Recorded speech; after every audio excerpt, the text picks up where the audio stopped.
Hey guys, what's up? It's Nicole. Welcome back to my channel, Real Talk Recovery, where we talk about recovery from addiction and I share my life with you. So, really quickly before we get started, if you don't mind, you guys, please give this video a thumbs up. It really helps me out a lot. Subscribe to my YouTube channel and click the bell notification. When you click that bell, make sure you set it to all, because if you do not, you are not going to get notified of any of my videos, and you won't get notified when I go live. And I go live a lot. If you want to know when I go live for sure, you can catch me live every Monday, Wednesday, and Friday at 7 p.m. Central Standard Time. That's 8 p.m. Eastern Time and 5 p.m. On the West Coast. So, Monday, Wednesday, Friday, 7 p.m. Central, 8 p.m. Eastern, 5 p.m. West Coast. So that way you guys can find me and you can come to our meetings. So I wanted to make a video and share with you guys the top 3 scariest moments that I experienced while I was in active addiction, a woman in active addiction. All right, so I hope you guys like this video. If you do, please comment down below and let me know you like this video. If you have other ideas in your head of other list kind of videos, top 3, top 5, whatever experiences you want me to share with you, put it down in the comments. Let me know what you want to hear. Okay, so number 3 of the scariest things that happened to me as a female in active addiction. This time was when I got held hostage. So, being held hostage, let me tell you about it. After I paroled out from prison, I moved into a halfway house called RCA here in Little Rock. And while I was living in RCA, I'd been there for about 9 months. I met this guy named Ty, okay? Me and Ty, we hit it off right away. He was a lot younger than I was. I think I was like 28 or something, and he was like 20 or 22, like, you know, about 6 years old, 6 years younger than me. But he was fine as wine, you guys. He had blonde hair, blue eyes, tan skin, cute young face, just the way I like him. Well, Tyler and me, we were really into each other. We started hooking up almost immediately. We had a sexual relationship, and we were just really feeling each other. You know, one of them rehab romances. Well, just like all rehab romances, it didn't last, and it didn't end up well, and we ended up relapsing together. And after we relapsed, we were relapsed on shooting opiates, shooting Roxys, and shooting methamphetamine. It got really bad really, really fast, and he started getting physical with me. He started hitting me. Well, one night I had just gotten off work, and we hadn't got kicked out of the halfway house yet because we were still kind of flying underneath the radar. Well, I came back up there to grab some clothes and leave because I was going out on a pass to stay out over the weekend. And Tyler was there when I got there, and he was pissed because I wasn't, you know, spending the weekend with him. And while I was in grabbing my clothes, he got into my car because I left my car running, left it in park, and he got in my car and was sitting in the driver's seat waiting for me when I got out there. So when I got out there, he was like, "Come on, I want to talk to you. We'll drive over to my friend's apartment." And I was like, okay, you know, like, I'll give him another chance. We were both already relapsed, and I wasn't in my right mind. So I went ahead and went with them. We drove back to my friend's apartment, you guys, and when we got inside the apartment, he shut the door behind me and all hell broke loose. He locked the door, kept my car keys, took my purse, took my phone, threw the SIM card out of my phone, and was like, "You're not leaving." Okay? I sat down on a chair in the kitchen. He tied both my ankles to the bottom of the chair, and that's when he injected me with cocaine. Okay?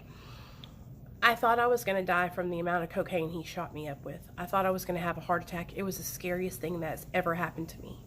And I was crying and I was begging him, "Please just let me go. Please don't do this. Like, let's not do this."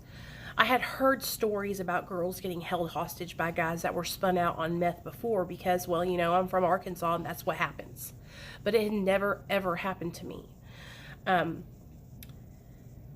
For some reason, he got it in his head that we were going to drive we were going to, he was going to untie me. I was going to get in the car, and we were going to drive to this extended stay because we knew some people at this extended stay that were selling meth. And so I got in the passenger seat, and he was driving my car, you guys, and I just remember just praying to God because I just knew he was going to drive us off the interstate or drive us into another car.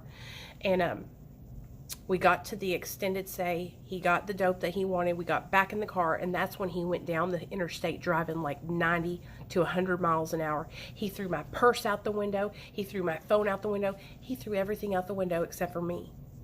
When we got back to the apartment, our friend Chaz was there, and I was sobbing. And I remember Chaz being like, man, you got to let her go. This is not cool. Like, something's going to happen, and you're going to end up like doing prison time. You guys, I don't know what made him change his mind or what. I guess it was Chaz talking to him, bringing him down. But he gave me my keys, and the minute he handed me those keys, I ran out the door, and I never came back.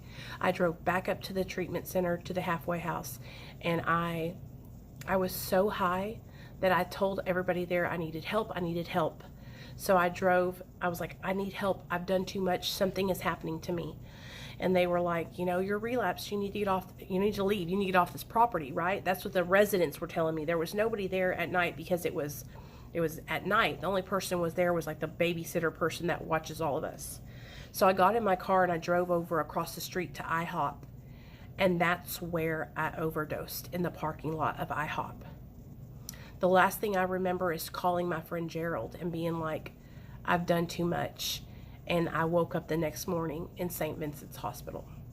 So that was the third most scariest moment of my active addiction as a female. Okay. When I tell these stories, like, I remember them and I like relive it, and I think about all the things that were happening and how I could have done things differently. And if I hadn't been high, that wouldn't have happened. Do you know what I'm saying? And so, yeah. Okay. Second most terrifying moment of my active addiction as a female was Gerald. My friend Gerald and I had been shooting up in the car wash parking lot over off Main Street. We had half to Roxy, and he had a couple of Xanaxes in the bottle. I think he gave me like 2 or 3, and then we drove off. And I always, after I would get done shooting up, I would always, take my rig, put the cap on it, and put it in my bra. Well, for some reason, I think I had just put it in the side of the door, and we pulled out of the car wash, and we were driving off, and we're about to cross Main Street over to the next road, which is where his house was at. All of a sudden, I looked behind me, and we had gotten pulled over. We were getting pulled over, and I remember grabbing that syringe and slipping it up inside of my female pocket, if you know what I'm saying, in my secret hiding spot. And I had that syringe stuck up in there. Well, while I was doing that, I barely even moved when I did it. Gerald was like fidgeting around and getting that bottle of Xanax that he had and throwing it under the passenger seat of my car. Well, the cop that pulled us over ended up being a female. And she found the Xanax, and she was like, I know this isn't her Xanax because I saw you throwing it underneath the passenger side, right? And so she arrested him and put him in the cop car. And so she had called back up, and the guy had came, and she was patting me down, checking underneath my bra, had me lift up my bra, shake him out, all this and that. Well, at the time, my car had expired tags and no insurance. So guess what happened? They repoed my car, or not repoed it, but they took it and put it in the impound. Oh, my heart was beating so fast that she was going to find that that rig was going to fall out. I could not have another charge because I had already caught a felony possession in 2008, and this was like 2011, 2012, and so I knew if I got another one, I was going to prison for a long time, you guys. My heart was ba-boom, ba-boom, ba-boom, ba-boom, ba-boom, ba-boom. By the grace of God, she didn't. That syringe stayed stuck up in my little pocket and didn't come out, and I was so freaking grateful. She drove off, left me standing on the side of the road, you guys. And that was the second scariest moment, because if I caught another felony, I knew I was going down for a long time. Okay. This right here is the worst thing that's ever happened to me as a female in active addiction. This is the worst thing that's ever happened to me.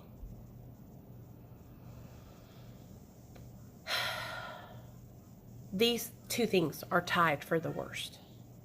Okay.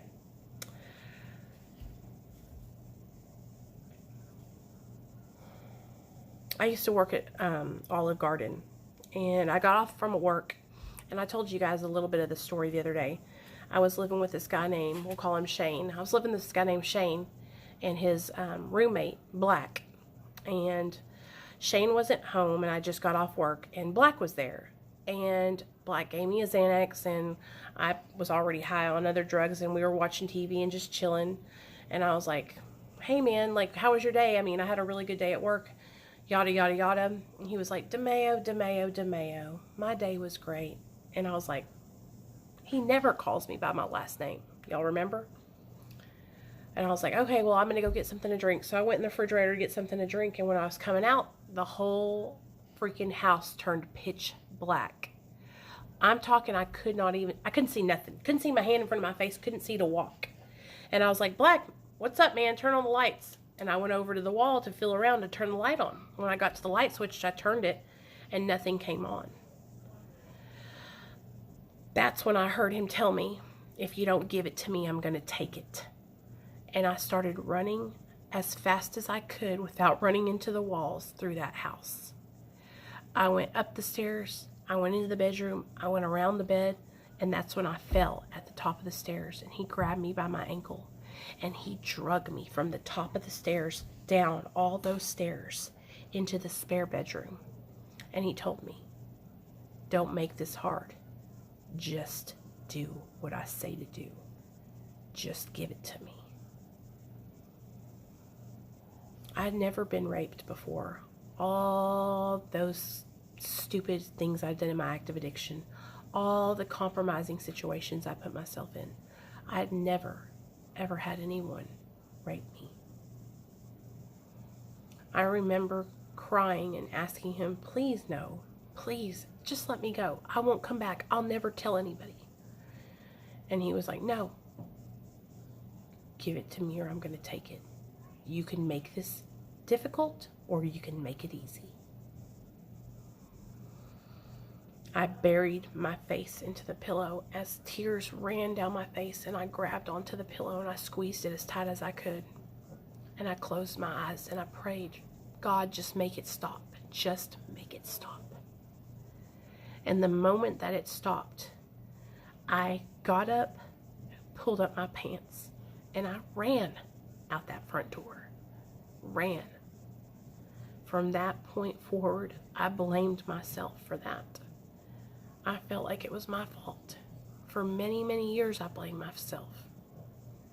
It wasn't my fault. I didn't deserve that. It didn't matter if I was high as hell. It didn't matter if I was laying naked across the damn counter. No one ever should rape somebody. Nobody should ever touch somebody without permission. Nobody should ever be in your space. So that was one of the scariest things that ever happened to me as a female drug addict. And last but not least, this is the worst thing that ever happened to me. But at the same time, it was the best thing. The worst thing that ever happened to me in my addiction was losing my child to Child Protective Services. On January 2nd, 2015, my son was removed from my custody, and I went into treatment that day. I went into detox that day. I stayed in detox for 6 days, and then I went into a 30-day treatment center. The very thing that was the thing I said I would never do, the thing that I looked down on other women for happening to them, having their kids taken, that happened to me. But that very thing was the thing that saved my life. that opened my eyes to realize that I needed to change, and not just for me, but for my baby, for my son, for my little man. You guys, my son is an angel, and he saved my life. If it wasn't for my son, I would not be here today. So that, at the same time, was the worst, scariest, most terrifying, hardest, most challenging experience I ever had as a female in active addiction. But it was also my saving grace. So those are my 4 most terrifying experiences I had as a female in active addiction. If you have any other videos you want me to make like these, let me know down below, you guys, because I'm trying out some new things and I want to know what y'all think. Thank you so much for taking the time to watch my videos. Thank you so much for supporting me in my recovery. And I love you guys so very much. I'll see you guys tomorrow night, which is Thursday, at 7 p.m. Central Standard Time, because guess what? Big Lance off the yard is coming on Real Talk Recovery to share his experience, strength, and hope. All right? See you guys tomorrow night.